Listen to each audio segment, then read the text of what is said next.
Assalamualaikum warahmatullahi wabarakatuh. Kembali lagi dengan berita populer sobat. Kali ini kita akan bahas sekilas tentang pasukan-pasukan khusus yang ada di Indonesia. Oke sobat, yaitu kita akan membahas tentang Komando Pasukan Khusus atau Kopassus. Dalam perjalanannya, Kopassus yang juga disebut Korps Baret Merah mencatatkan sejarah panjang di balik pembentukannya sejak pada tahun 1950. Sejarah kelahiran Kopassus sebagai satuan tidak terlepas dari rangkaian bersejarah dalam kehidupan bangsa Indonesia. Pada Juli 1950 timbul pemberontakan di Maluku oleh kelompok yang menamakan dirinya Republik Maluku Selatan atau RMS. Sejarah Kopassus dilansir dari kopassus.mil.id. Pimpinan Angkatan Perang RI saat itu segera mengarahkan pasukan untuk menumpas gerombolan tersebut. Operasi ini dipimpin langsung oleh Panglima Tentara Teritorium 3 Kolonel A.E. Kawilarang, sementara Letkol Slamet Riyadi ditunjuk sebagai komandan operasi.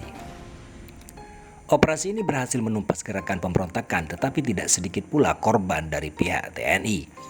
Setelah dikaji, ternyata dalam beberapa pertempuran musuh dengan kekuatan yang relatif lebih kecil seringkali mampu menggagalkan serangan TNI yang kekuatannya jauh lebih besar.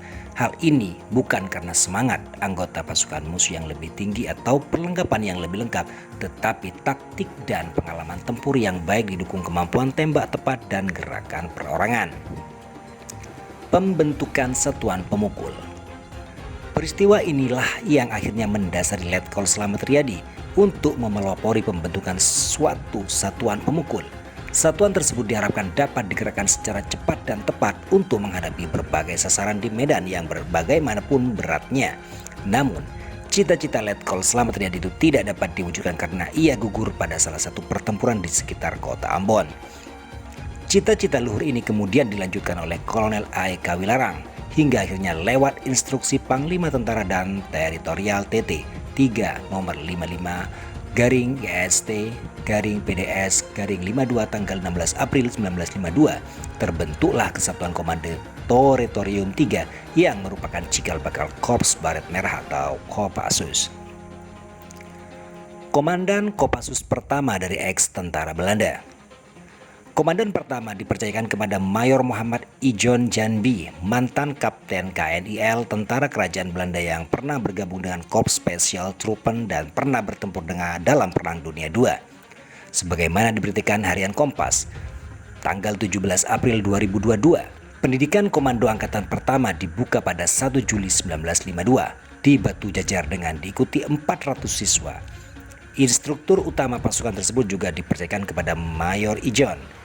Dalam perjalanan selanjutnya, satuan ini beberapa kali mengalami perubahan nama, di antaranya Kesatuan Komando Angkatan Darat KKAD pada tahun 1953, kemudian Resimen Pasukan Komando Angkatan Darat RPKAD pada tahun 1952. Pada tahun 1955 berubah menjadi Resimen Para Komando Angkatan Darat RPKAD pada tahun 1966. Satuan ini kembali berganti nama menjadi Pusat Pasukan Khusus TNI AD, Puspassus TNI AD.